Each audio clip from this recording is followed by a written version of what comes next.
Sandwich তো আমরা অনেক খাই, তো এই রকম একবার স্যান্ডউইচ বানিয়ে দেখবেন, খেতে কিন্তু দুর্দান্ত স্বাদের লাগে।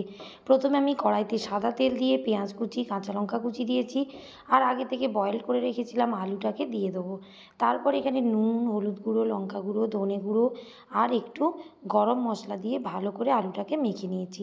এবার এই আলুটাকে তুলে রেখে দেবো, আর একদিকে আমি একটা গ্রিন চাটনি তৈরি করে নিচ্ছি।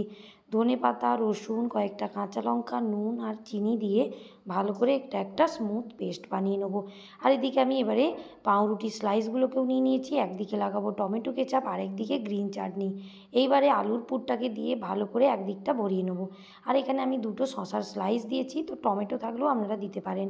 তো এবারে আমি আরেকটা পাউরুটি দিয়ে ভালো করে এটাকে স্যান্ডউইচ করে নিয়ে বাটার দিয়ে দুপাশটা সেঁকে নিলেই কিন্তু রেডি হয়ে যাবে এই স্যান্ডউইচ। খেতে কিন্তু সত্যিই অসাধারণ হয়। ভিডিও ভালো লাগলে অবশ্যই সাবস্ক্রাইব করে পাশে থাকবেন। সবাইকে অনেক অনেক ধন্যবাদ আমার ভিডিও দেখার জন্য। ভালো থাকবেন, সুস্থ থাকবেন।